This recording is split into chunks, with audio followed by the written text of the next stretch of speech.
जय हिंद। अभ्यास online class की इस नए वीडियो में मैं कृष्णा आप सभी का स्वागत करता हूं। आज का दोस्तों ये वीडियो बहुत ही महत्वपूर्ण होने वाला है मास्टर वीडियो के थ्रू, क्योंकि हम इसमें तैयारी करने वाले हैं फूड इंस्पेक्टर भर्ती परीक्षा के लिए, जिसमें हम अधिनियम से पूछे जाने वाले 50 प्रश्नों को हम इस वीडियो में डिस्कस करने वाले हैं। तो दोस्तों वीडियो को शुरू से लास्ट तक जरूर देखिए, और जो स्टूडेंट नए हैं चैनल को जरूर सब्सक्राइब करके नोटिफिकेशन बेल आता है जरूर ऑन कर लीजिए। तो चलिए दोस्तों वीडियो स्टार्ट करते हैं। तो चलिए दोस्तों वीडियो स्टार्ट करते हैं, और आप भी इसमें पार्टिसिपेट कर सकते हैं एमसीक्यू के थ्रू। आप नीचे में दोस्तों कमेंट करके जरूर बताते जाइए, या फिर आप जो है रफ कॉपी निकाल लीजिए, और जैसे मैंने क्वेश्चन बता रखा हूँ, पहले क्वेश्चन बताऊंगा, दूसरा क्वेश्चन, तीसरा क्वेश्चन, तो क्रमवार जो है दोस्तों आप 50 तक क्रम लिख लीजिए, और अपने अनुसार जो दोस्तों जैसे मैं प्रश्न को पढ़ता हूँ तो आप उसके बाद जो है गेस्ट कीजिए, या फिर आपको पता है तो आप उसका आंसर दिमाग में ही रखिए, और इसका जब मैं राइट आंसर बताऊंगा तो अगर वो सही होता है तो राइट का सिंबल लगाइए, अगर गलत होता है तो क्रॉस का सिंबल लगाइए, और लास्ट में जो है आप उसको काउंट कीजिए और कमेंट करके जरूर बताइए कि आपका जो है कितना अंक आ रहा है। तो चलिए एक एक करके सभी प्रश्नों को देख लेते हैं। पहला प्रश्न है, छत्तीसगढ़ में विकेंद्रीकृत खाद्यान्न उपार्जन योजना किस वर्ष लागू की गई है? तो दोस्तों छत्तीसगढ़ में विकेंद्रीकृत खाद्यान्न उपार्जन योजना किस वर्ष प्रारंभ की गई है? 2000 में, या फिर 2001 में, 2002 में, या फिर 2004 में? तो इसके लिए करेक्ट आंसर जो हो जाएगा दोस्तों वो है 2002 में जो है छत्तीसगढ़ विकेंद्रित खाद्यान्न उपार्जन योजना जो है प्रारंभ किया गया है। तो option number B is a correct answer दोस्तों। चलिए देखते हैं नेक्स्ट क्वेश्चन। विकेंद्रीकृत खाद्यान्न उपार्जन योजना के अंतर्गत छत्तीसगढ़ राज्य के किन अनाज का उपार्जन किया जाता है? तो दोस्तों जो योजना प्रारंभ हुआ 2002 में, उसमें कौन से अनाज का उपार्जन किया गया? धान का, चावल का, मक्का का, या फिर ए और बी दोनों? तो इसके लिए करेक्ट आंसर जो हो जाएगा दोस्तों वो क्या हो जाएगा? ए और बी दोनों का ही इसमें उपार्जन किया गया है। तो option number D is a correct answer हो जाएगा। चलिए देखते हैं नेक्स्ट क्वेश्चन। छत्तीसगढ़ में समर्थन मूल्य जो है धान खरीदी के लिए छत्तीसगढ़ शासन द्वारा अधिकृत एजेंसी कौन सा है? तो आपको पता होगा जो छत्तीसगढ़ में जो धान को खरीदा जाता है उनके संघ या फिर उनके एजेंसी है, उनका नाम आपको बताना है। तो ऑप्शन है छत्तीसगढ़ राज्य सहकारी विपणन संघ, दूसरा है छत्तीसगढ़ राज्य नागरिक आपूर्ति निगम, या फिर छत्तीसगढ़ कृषि विपणन बोर्ड, या फिर दोस्तों छत्तीसगढ़ भंडार गृह निगम। तो इसके लिए करेक्ट आंसर जो हो जाएगा वो क्या हो जाएगा दोस्तों? पहला, छत्तीसगढ़ राज्य सहकारी विपणन संघ। अगर आपने देखा होगा दोस्तों जो सोसाइटी होता है जहाँ पास जो है किसान अपने धान को बेचता है, उस जो बोरा होता है, सरकारी बोरा हो या फिर प्लास्टिक का बोरा है ना, तो उसमें जो है यह आपको देखने को मिलेगा, और साथ ही साथ वहाँ पास जो बोर्ड है मंडियों का या फिर सोसाइटियों का, वहाँ पास भी यह जो नाम है आपको देखने को मिलता है। ठीक है, तो option number A is a correct answer. चलिए देखते हैं नेक्स्ट क्वेश्चन। छत्तीसगढ़ राज्य में जो समर्थन मूल्य पर जो मक्का खरीदी केंद्र है वो शासन द्वारा अधिकृत एजेंसी कौन सा है, जहाँ पर जो है शासन द्वारा मक्का जो है खरीदा जाता है? तो वो है दोस्तों छत्तीसगढ़ राज्य सहकारी विपणन संघ, छत्तीसगढ़ राज्य नागरिक आपूर्ति निगम, छत्तीसगढ़ कृषि विभाग जो है विपणन बोर्ड, या फिर दोस्तों छत्तीसगढ़ राज्य तिलहन संघ। तो इसके लिए करेक्ट आंसर जो हो जाएगा वो क्या हो जाएगा दोस्तों? छत्तीसगढ़ राज्य नागरिक आपूर्ति निगम के द्वारा जो है दोस्तों मक्का को खरीदा जाता है। लेकिन अगर हम लोग बात करें धान के लिए, तो धान को जो खरीदा जाता है दोस्तों वो है छत्तीसगढ़ राज्य सहकारी विपणन संघ के द्वारा खरीदा जाता है। ठीक है, तो इसमें कन्फ्यूजन बिल्कुल भी नहीं होना चाहिए आपको, तो आप इसको ध्यान रखिए। चलिए देखते हैं नेक्स्ट क्वेश्चन। देश में खाद्य सुरक्षा कानून लागू करने वाला पहला राज्य कौन सा है? तो आपको पता होगा कि देश भर में खाद्य सुरक्षा को लागू करने वाला सबसे पहला राज्य कौन सा है? तमिलनाडु, केरल, मध्य प्रदेश, या फिर छत्तीसगढ़? तो इसके लिए दोस्तों करेक्ट आंसर जो हो जाएगा वो है छत्तीसगढ़। बहुत ही इंपॉर्टेंट है, बहुत ही वेरी मोस्ट इंपॉर्टेंट है। जितने स्टार लगाना चाहें आप इसमें लगा सकते हैं, बहुत बार जो है प्रश्न जो है पूछा जा चुका है। ठीक है, तो छत्तीसगढ़ का सबसे पहला राज्य है जो है जो सबसे पहले खाद्य सुरक्षा कानून को जो है पूरे देश भर में लागू किया है, मतलब पूरे देश भर में पहला जो राज्य है वो लागू किया है। ठीक है, चलिए देखते हैं नेक्स्ट क्वेश्चन। छत्तीसगढ़ खाद्य सुरक्षा अधिनियम को छत्तीसगढ़ की विधानसभा द्वारा किस तिथि को पारित किया गया? तो 19 दिसंबर सन 2012 को, 20 दिसंबर सन 2012 को, 21 दिसंबर सन 2012 को, या फिर 22 दिसंबर सन 2012 को? तो इसके लिए एक डेट भी पूछता है, इंपॉर्टेंट है, तो इसके लिए करेक्ट आंसर जो हो जाएगा वो हो जाएगा 22 दिसंबर सन 2012 को इसको जो है दोस्तों विधानसभा में पारित किया गया है। तो दोस्तों जो छत्तीसगढ़ का विधानसभा है उसका जो नाम है वो क्या है? मिनी माता विधान है ना, मिनी माता नाम है उसका रखा गया है। तो यहाँ से भी प्रश्न पूछा जाता है। मिनीमत और साथ ही साथ दोस्तों विधानसभा के जितने भी आर्टिकल हैं आपको याद रखना होगा, ठीक है। संविधान में प्रश्न बनता है। नेक्स्ट क्वेश्चन देख लेते हैं। छत्तीसगढ़ खाद्य और पोषण सुरक्षा अधिनियम में से प्रदेश की कितनी प्रतिशत जो जनसंख्या है को लाभ मिल रहा है? तो खाद्य एवं पोषण सुरक्षा अधिनियम जो है दोस्तों, उसके प्रदेश के कितनी प्रतिशत को जो है यह लाभ मिल रहा है, अर्थात ऐसे कितने व्यक्ति हैं जिनके पास क्या है, राशन कार्ड अवेलेबल है, ठीक है। यही इनडायरेक्टली पूछ रहा है प्रश्न में। तो हमको बताना है, ऑप्शन दिया है 70%, 75%, 84% या फिर 90%, ठीक है। तो इसके लिए दोस्तों करेक्ट आंसर जो हम बात करें तो वह है दोस्तों 84% जो है छत्तीसगढ़ खाद्य पोषण सुरक्षा अधिनियम का लाभ ले रहे हैं। अगर मैं बात करूं दोस्तों सबसे ज़्यादा राशन कार्ड के लिए, तो दोस्तों छत्तीसगढ़ पहला स्थान है जहां पर जो है सर्वाधिक जो है राशन कार्ड जो है बनाया गया प्रतिशत के आधार पर, ठीक है।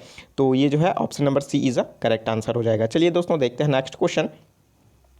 तो नेक्स्ट क्वेश्चन है दोस्तों यहाँ पर, छत्तीसगढ़ खाद्य और पोषण सुरक्षा अधिनियम 2013 में निम्नलिखित का प्रावधान नहीं है। तो दोस्तों जो प्रावधान है मैं उसको बता देता हूँ। इसमें जो है दोस्तों आवासीय और निराश्रितों को निःशुल्क भोजन देना, तो ये तो बिल्कुल करेक्ट है।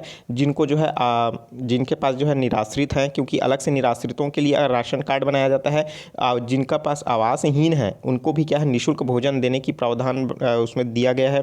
साथ ही साथ दोस्तों प्राकृतिक आपदा की स्थिति में प्रभाव में 3 माह तक निःशुल्क भोजन, जैसे अभी प्राकृतिक आपदा के रूप में जो दोस्तों वायरस जो आया था, कोरोना वायरस जो कोविड-19 चल रहा था, उसमें दोस्तों लगातार जो है लगभग 10 से 12 महीने तक जो है मुफ्त में जो है भोजन दिया गया। तो यहाँ पर जब भी आपदा की स्थिति आती है तो लगातार जो है 3 माह तक जो है निःशुल्क भोजन राज्य सरकार द्वारा प्रोवाइड करने की बात जो है कही गई है, ठीक है। देख लेते हैं दोस्तों, लेकिन हमको क्या प्रश्न पूछ रहा है, जो नहीं है उसको बताना है ना, जो नहीं है उसको बताना है। लेकिन ये तो है, ये जो है पहला ऑप्शन है, दूसरा ऑप्शन भी है, तीसरा ऑप्शन को देख लेते हैं। तो दोस्तों तीसरा ऑप्शन जो इसमें बोल रहा है कि अनुसूचित जाति एवं जनजाति छात्रावासों में निवासरत छात्रों हेतु रियायती खाद्यान्न, तो दोस्तों ये बिल्कुल भी नहीं है, ठीक है। तो ये इसके लिए क्या हो जाएगा, करेक्ट आंसर हो जाएगा, क्योंकि जो नहीं है उसको बताना है। और उसी तरीके से दोस्तों डी ऑप्शन देखें कि पात्रता अनुसार खाद्यान्न व मिलने पर खाद्य सुरक्षा भत्ता का प्रावधान, ठीक है। मतलब खाद्यान्न ना अगर नहीं मिल रहा है तो दोस्तों उनके द्वारा जो है कहा जाए तो उनके द्वारा जो है प्रोवाइड किया जाएगा। सॉरी, ऐसा तो कोई नहीं है। तो जो अनुसूचित जाति एवं जनजाति है दोस्तों, उसके लिए जो है छात्रावास जो हैं उनके स्टूडेंट हैं उनको दोस्तों खाद्यान्न मुहैया कराना ये सब जो है अवेलेबल है। लेकिन जो है अगर खाद्य कुछ कारणवश अगर नहीं मिल पा रहा है तो उनकी जगह जो है उन खाद्य सुरक्षा भत्ता दिया जाए, ऐसा कोई इसमें वर्णन नहीं है, ठीक है। तो इसमें मिस्टेक हो गया था। तो ऑप्शन नंबर डी इसके लिए क्या हो जाएगा, करेक्ट आंसर हो जाएगा, ठीक है। अब देखते हैं नेक्स्ट क्वेश्चन। जिला उपभोक्ता संरक्षण परिषद का अध्यक्ष कौन होता है? तो देखिए दोस्तों, मैंने जब क्लास लिया है इसका जिला उपभोक्ता का और राज्य उपभोक्ता संरक्षण का, है ना, तो इन सब के बारे में मैंने डिटेल में बताया है। तो इसकी अध्यक्षता कौन करता है, अगर आप उन सब वीडियो को नहीं देखे हो तो एक बार दोस्तों उस वीडियो को देख लीजिए। फूड इंस्पेक्टर के नाम से प्लेलिस्ट बना हुआ है, वहाँ पास पूरे अधिनियम का क्लास मैं पूरा संक्षेप में बताया हूँ। जब इसकी अध्यक्षता कौन करता है, कितने वर्ष के लिए रहता है, नियुक्ति कौन करता है, और इनका पद स्थापना अगर वो रिज़ाइन देना चाहे तो किसको देगा रिज़ाइन, है ना, और किस तरीके के मामलों को ये जिला वाला सुनता है और किस मामलों को जो है दोस्तों ये जो है अपना केस आगे भेज देता है ऊपर वाले, है ना, संभाग को। तो यहाँ पास दोस्तों पूरा डिटेल मैंने क्लास लिया है, तो आप उसको ज़रूर देख लीजिए। तो भाई जो संरक्षण परिषद है जिला उपभोक्ता के लिए, उसका अध्यक्ष कौन होता है? कलेक्टर होता है, जिला न्यायाधीश होता है, कमिश्नर होता है, या फिर हाई कोर्ट के जज होते हैं। तो इसके लिए करेक्ट आंसर जो हो जाएगा दोस्तों वो क्या होता है, कलेक्टर ही क्या होता है, जिला उपभोक्ता संरक्षण परिषद का अध्यक्ष होता है। तो ये जो एक प्रकार का क्या पदेन जो है पद होता है, जो कलेक्टर आएगा वो ऑटोमेटिक इसका अध्यक्ष बन जाएगा, ठीक है। उनको अलग से शपथ दिलाने की ज़रूरत नहीं होता, ठीक है। तो इन सब के बारे में मैंने बताया है। और दोस्तों अगर पद ये तो ऑटोमेटिक है, इनको पद धारण करना ही पड़ेगा और इनके जगह कोई दूसरा पद जो है धारण नहीं करेंगे। अगर बात करें कलेक्टर की अनुपस्थिति में, एडिशनल कलेक्टर जो है यहाँ पर जो है उनके कार्य को संभालेगा। चलिए देखते हैं नेक्स्ट क्वेश्चन। वस्तु या सेवा के शिकायत के संदर्भ में जिला उपभोक्ता फोरम को किसके समान अधिकार प्राप्त है? तो सिविल न्यायालय या फिर उच्च न्यायालय, उच्चतम न्यायालय, या फिर इनमें से कोई नहीं। तो इसके लिए करेक्ट आंसर जो हो जाएगा दोस्तों वो सिविल न्यायालय के थ्रू जो है इसमें सुनवाई किया जाएगा, ठीक है। देखते हैं नेक्स्ट क्वेश्चन, जिला पीठ के निर्णय के विरुद्ध कितने दिनों के भीतर राज्य आयोग में अपील किया जा सकता है। ये भी मैंने क्वेश्चन डिटेल में जब पढ़ा रहा था तब मैंने बताया था कि अगर नीचे वाला में अगर आप सुनवाई कर मिल रहा है आपको और जिससे आप संतुष्ट नहीं हैं तो ऊपर वाले में न्यायालय में जाने के लिए एक निश्चित अवधि होती है। उसी अवधि के अंदर अगर आप क्या कर रहे हैं, अपील कर रहे हैं, तभी उनमें सुनवाई की जाएगी और अन्यथा आपकी जो अपील है उसको रद्द कर दिया जाएगा अगर ज़्यादा समय लें। तो कितने दिनों का गैप हो सकता है, 30 दिन का, 15 दिन का, 21 दिन का या फिर 45 दिन का। तो इसके लिए करेक्ट आंसर जो हो जाएगा दोस्तों वो क्या हो जाएगा, 30 दिन का अंदर भीतर में क्या करना है, आपको अपील करना होगा। ठीक है, चलिए देखते हैं नेक्स्ट क्वेश्चन, उपभोक्ता संरक्षण अधिनियम 1986 की कौन सी धारा के तहत जिला पीठ राज्य आयोग या राष्ट्रीय आयोग के तहत सद्भावनापूर्ण की गई कार्यवाही के लिए संरक्षण प्राप्त करता है। तो कौन सा धारा है, धारा 28, 27, 29 या फिर 25। इसके बारे में मैंने भी डिटेल में आपको बताया है, अगर नहीं देखा है तो दोस्तों आप देख लीजिए और उसका PDF मैंने टेलीग्राम में प्रोवाइड कर दिया है, वहाँ से भी आप डाउनलोड कर लीजिएगा। ठीक है, तो चलिए इसके लिए करेक्ट आंसर जो हो जाएगा दोस्तों वो क्या हो जाएगा, धारा 28 में इन सब के बारे में डिटेल में बताया गया है। किसमें, उपभोक्ता संरक्षण अधिनियम 1986 में।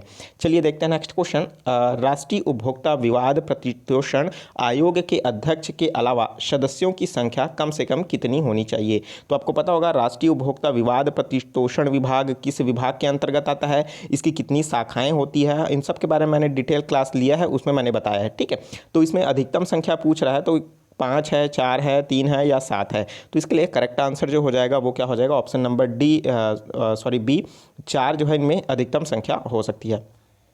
ठीक है, देखते हैं नेक्स्ट क्वेश्चन, कौन सी शक्ति जो है राष्ट्रीय आयोग को प्राप्त है। तो राष्ट्रीय आयोग जो है उसको प्राप्त है, ऑप्शन देख लेते हैं, उसके अकॉर्डिंग हम इसमें आंसर बताएंगे। तो एक पक्षीय आदेशों को अपास्त करने की शक्ति होता है, या फिर प्रकरणों के एक राज्य आयोग से दूसरे राज्य आयोग में अंतरण की, या फिर प्रकरणों के एक राज्य के जिला पीठ से दूसरे राज्य के जिला पीठ को अंतरण करना, या फिर उपरोक्त सभी।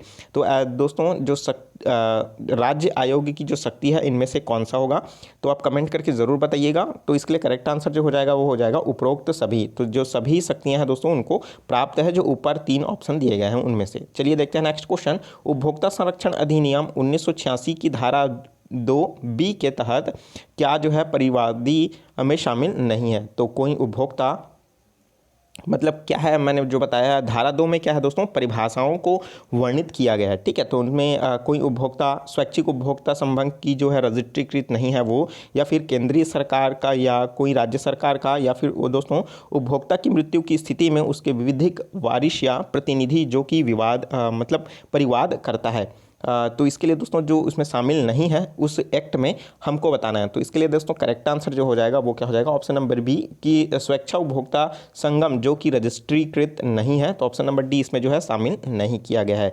ठीक है, तो चलिए देखते हैं नेक्स्ट क्वेश्चन। तो दोस्तों नेक्स्ट क्वेश्चन जो है स्पष्ट रूप से आपको दिखाई नहीं दे रहा होगा, तो मैं पढ़ के सुना देता हूँ।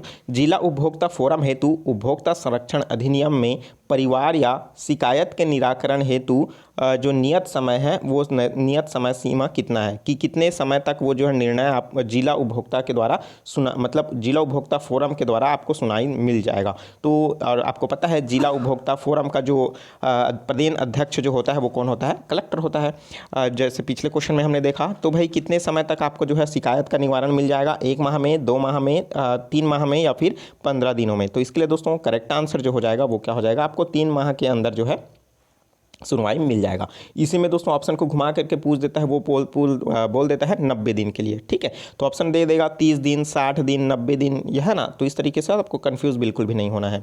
चलिए देखते हैं नेक्स्ट क्वेश्चन, मोटर स्पिरिट किसे कहते हैं। तो भाई आपको पता होगा मोटर स्पिरिट जो है सामान्य तौर पर एक प्रकार का क्या है, स्पिरिट जो है अल्कोहल की कैटेगरी में आता है। ठीक है, और साथ ही साथ दोस्तों पेट्रोल, डीजल, स्नेहक या फिर दोस्तों हल्का डीजल ऑयल। तो इसमें दोस्तों इसमें मोटर स्पिरिट बोल दिया गया है। ठीक है, तो मोटर स्पिरिट जो है दोस्तों सामान्य तौर पर जो यूज़ होता है वो पेट्रोल को ही कहा जाता है। ठीक है, लेकिन स्पिरिट हल्का सा अल्कोहल होता है, लेकिन जब मोटर स्पिरिट हो जाता है तो ये क्या हो जाता है, एक प्रकार का ज्वलनशील ईंधन अर्थात पेट्रोल। ठीक है, तो चलिए देखते हैं नेक्स्ट क्वेश्चन, जिलों में खाद्य विभाग में अमले में कारगर जो निगरानी है वो अमले में सबसे कनिष्ठतम पद कौन सा है, अर्थात इनके पद की बात कही जा रही है जो कार्यरत है निगरानी के लिए, तो उनमें से जो सबसे कनिष्ठ मतलब सबसे ज़्यादा बड़ा मतलब कहीं ना कहीं उच्च ओहदे की बात कहा जा रहा है। तो उच्च ओहदे पर कौन रहता है, तो खाद्य अधिकारी, खाद्य नियंत्रक, या फिर सहायक खाद्य अधिकारी, या फिर खाद्य निरीक्षक। तो इसके लिए करेक्ट आंसर जो हो जाएगा वो क्या हो जाएगा दोस्तों, ऑप्शन नंबर डी, खाद्य निरीक्षक। ठीक है, जिसको हम फूड इंस्पेक्टर के नाम से जानते हैं। इंस्पेक्टर मतलब निरीक्षक, जो क्या करेगा, उसका निगरानी करेगा। ठीक है, तो इन सब के बारे में मैंने डिटेल में आपको बताया है दोस्तों, आप उसको ज़रूर देख लीजिएगा कि कौन कौन से इसके डिपार्टमेंट होते हैं, डिपार्टमेंट का हेड कौन होता है, क्रमवार मैंने बताया है। चलिए देखते हैं next question. Chhattisgarh state warehousing corporation अर्थात छत्तीसगढ़ राज्य भंडारण गृह निगम में संबंध में कौन सा जो है सही नहीं है, जो सही नहीं है उसको बताना है। निजी जमानतकर्ता के लिए भंडार गृह उपलब्ध कराना, यह केंद्र एवं राज्य का संयुक्त उपक्रम नहीं है, कृषि उत्पादों का वैज्ञानिक भंडारण का काम करना, या राज्य की भंडारण क्षमता का विकास करना। तो इसके लिए करेक्ट आंसर जो हो जाएगा वो क्या हो जाएगा, ऑप्शन नंबर बी, यह केंद्र एवं राज्य संयुक्त उपक्रम नहीं है। ठीक है, क्योंकि दोस्तों इसमें जो है पूरी तरीके से दोनों का काम जो है अलग अलग तरीके से इसमें होता है, क्योंकि इसमें दोस्तों Chhattisgarh state warehousing corporation ही बोल रहे हैं ना, तो मतलब इसमें कौन शामिल होगा, राज्य सरकार ही इसमें शामिल होगा, तो केंद्र तो शामिल नहीं होगा। ठीक है, तो ये अगर आपने जो है पढ़ा भी नहीं होगा तो फिर भी दोस्तों आप इस क्वेश्चन को अच्छे से थोड़ा सा अगर दिमाग लगाएंगे तो आसानी से ये क्वेश्चन बन जाता। ठीक है, देखते हैं नेक्स्ट क्वेश्चन। देश में लक्षित वितरण प्रणाली किस वर्ष से लागू की गई है, तो दोस्तों तो लक्षित वितरण प्रणाली, जो वितरण प्रणाली होता है ना जिसमें राशन कार्ड के थ्रू जो है वितरित किया जाता है कम मूल्यों पर, तो वो जो है कब से लागू है, तो दोस्तों 1979 से, 1967 से, 1992 से, या फिर 1997 से। तो इसके लिए करेक्ट आंसर जो हो जाएगा ऑप्शन नंबर डी, 1997 से जो है यह स्टार्ट हो चुका है। ठीक है, तो option number D is a correct answer. देखते हैं नेक्स्ट क्वेश्चन। राज्य में उचित मूल्य दुकान के संचालन से किसे प्रतिबंधित किया गया है, किसे प्रतिबंधित किया गया है, ग्राम पंचायत को, निजी व्यक्ति को, सरकारी समिति को, या वन सुरक्षा समिति को। तो इसके लिए दोस्तों करेक्ट आंसर जो हो जाएगा वो क्या हो जाएगा, निजी व्यक्ति इसमें बिल्कुल भी इंक्लूड नहीं होंगे, तो ये जो है इसके लिए करेक्ट आंसर हो जाएगा। तो उचित मूल्य की दुकान के संचालन में प्रतिबंधित किया गया है किनको, निजी व्यक्ति को। तो यहाँ पर जितने भी व्यक्ति होंगे पूरे सरकारी होंगे। ठीक है, तो option number B is a correct answer. देखते हैं नेक्स्ट क्वेश्चन। खाद्य सुरक्षा से संबंधित अधिनियम का पूरा नाम क्या है, तो खाद्य सुरक्षा से संबंधित अधिनियम का पूरा नाम क्या है, खाद्य सुरक्षा अधिनियम, खाद्य सुरक्षा और मानक अधिनियम, खाद्य सुरक्षा विशेष अधिनियम, या फिर इनमें से कोई नहीं। तो दोस्तों इसके लिए करेक्ट आंसर जो हो जाएगा वो क्या हो जाएगा, ऑप्शन नंबर बी, खाद्य सुरक्षा एवं मानक अधिनियम रखा गया है इसका पूरा नाम। ठीक है, चलिए देखते हैं नेक्स्ट क्वेश्चन। खाद्य सुरक्षा और मानक अधिनियम का विस्तार है, तो कहाँ विस्तार है दोस्तों खाद्य सुरक्षा और मानक अधिनियम का, पूरे भारत में, या फिर जम्मू कश्मीर को छोड़ करके पूरे भारत में, या फिर केवल गरीब राज्यों में, या फिर इनमें से कोई नहीं। तो दोस्तों खाद्य सुरक्षा और मानक अधिनियम का जो विस्तार है वो पूरे भारतवर्ष में लागू है, वो जम्मू कश्मीर में भी लागू है। ठीक है, तो आप इसको ध्यान रखिए, और जितने भी केंद्र शासित प्रदेश हैं उसमें भी ये लागू है। तो option number A is a correct answer हो जाएगा। चलिए देखते हैं नेक्स्ट क्वेश्चन। खाद्य से ऐसा कोई पदार्थ अभिप्रेरित है, चाहे वह क्या हो, मतलब प्रसंस्कृत है, या फिर आंशिक रूप से प्रसंस्कृत किया गया हो, या फिर अप्रसंस्कृत है, या फिर ए और बी दोनों, या फिर इनमें से कोई नहीं। तो इसके लिए करेक्ट आंसर जो हो जाएगा दोस्तों वो हो जाएगा आपका ए और बी दोनों, अर्थात ऑप्शन नंबर सी, जो ऑप्शन नंबर जो है ए और बी दोनों जो बता रहे हैं वो इसके लिए करेक्ट आंसर हो जाएगा। चलिए देखते हैं नेक्स्ट क्वेश्चन। इनमें से किस धारा के अधीन खाद्य सुरक्षा अधिकारी अभिप्रेरित है, ठीक है दोस्तों, अभिप्रेत है मतलब धारा 32 में, धारा 36 में, धारा 37 में, या फिर धारा 45 में। तो इसके लिए करेक्ट आंसर जो हो जाएगा वो क्या हो जाएगा दोस्तों, अगर हम लोग बात करें इसमें तो धारा 37, ठीक है, इसमें जो है दोस्तों पूरी तरीके से जो खाद्य अधिकारी हैं उनको अभिप्रेत किया गया है। तो ऑप्शन नंबर सी आपको याद रखिए। चलिए देखते हैं नेक्स्ट क्वेश्चन। क्वेश्चन नंबर है 26।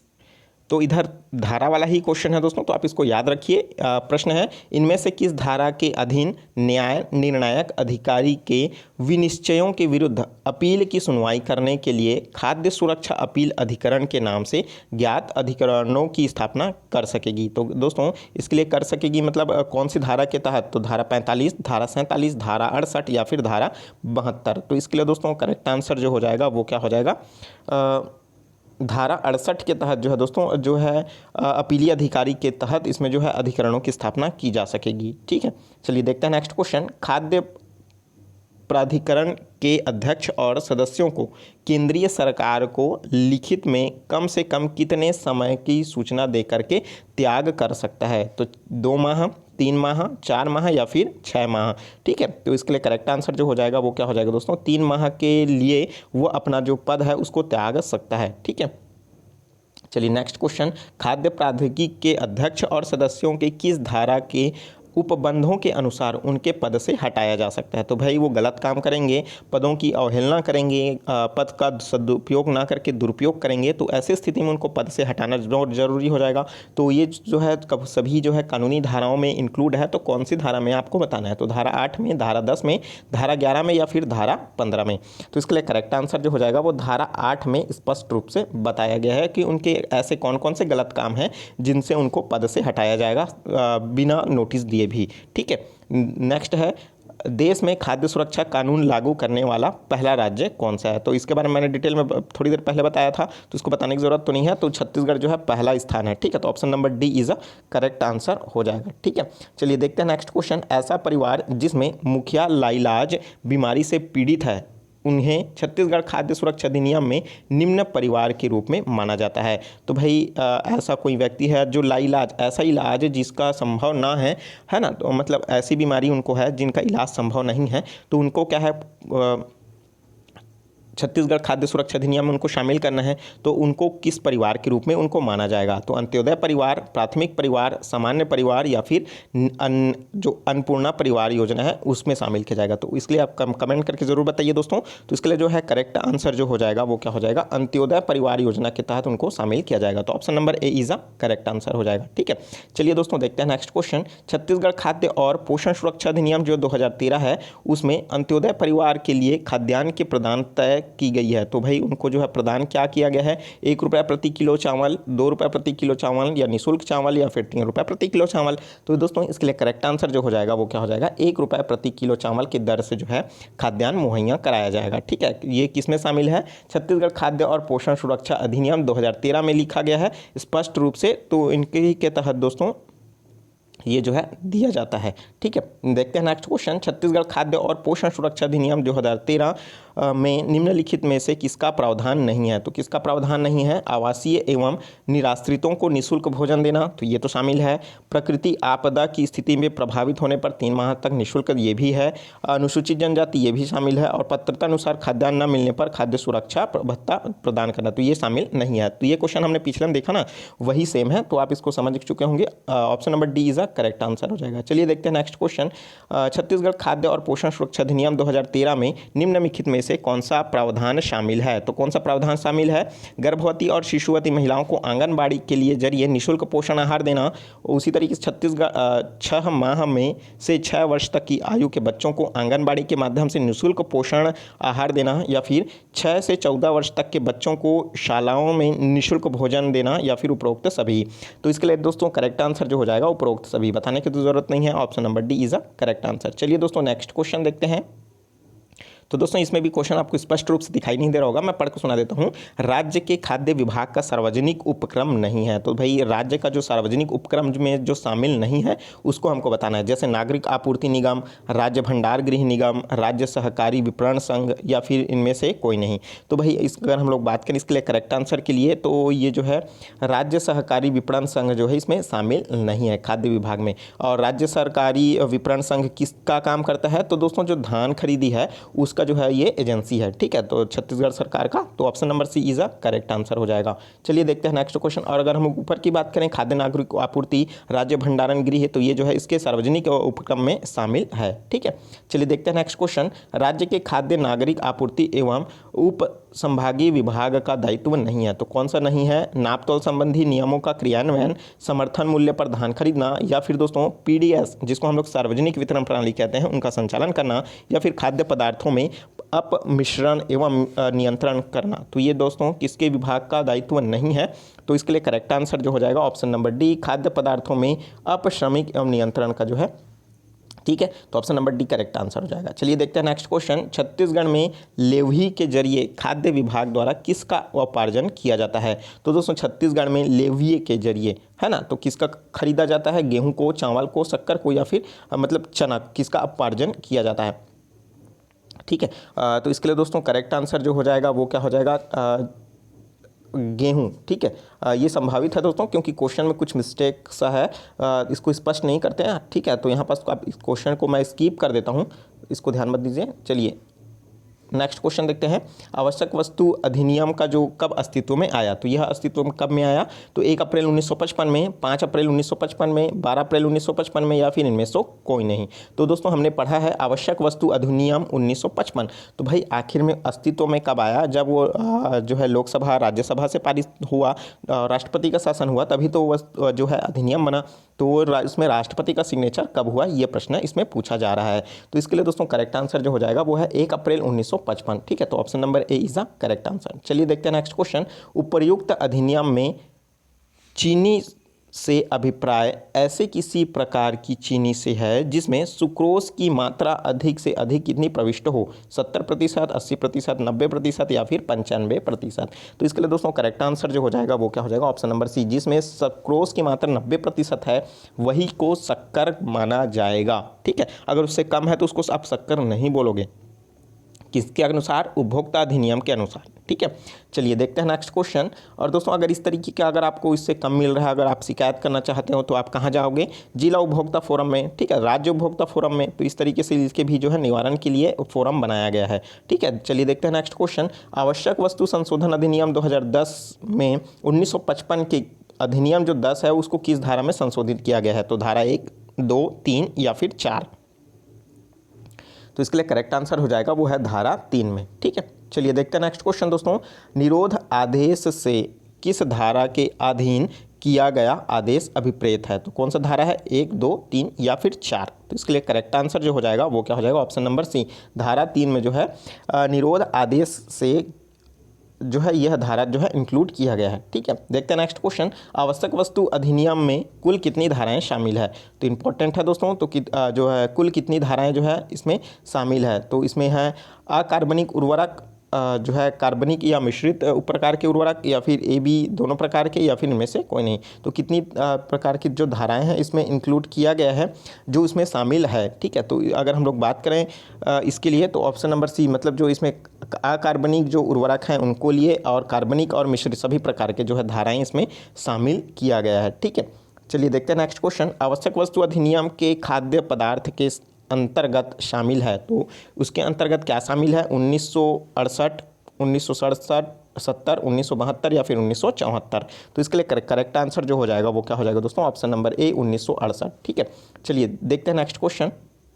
नेक्स्ट क्वेश्चन है दोस्तों 43। निरोध आदेश के से किस धारा के अधीन किया गया आदेश अभिप्रेत है, तो धारा 1, 2, 3, 4।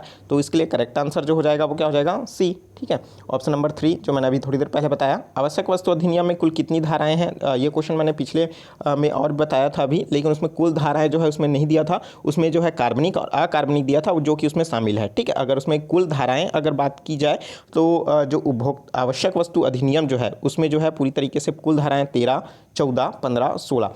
तो ये सिंपल सा है। इन सब के बारे में मैंने आवश्यक वस्तु अधिनियम के लिए मैंने पर्टिकुलर क्लास ले रखा है डिटेल में, आप उसको देख लीजिए, प्लेलिस्ट में बना हुआ है वहाँ पास फूड इंस्पेक्टर के नाम से, तो वहाँ पास उसको देख लीजिए, आपको अच्छे से याद हो जाएगा। सभी धाराएं को याद करने का ट्रिक मैंने आपको बता दिया है, उसमें देख लीजिए।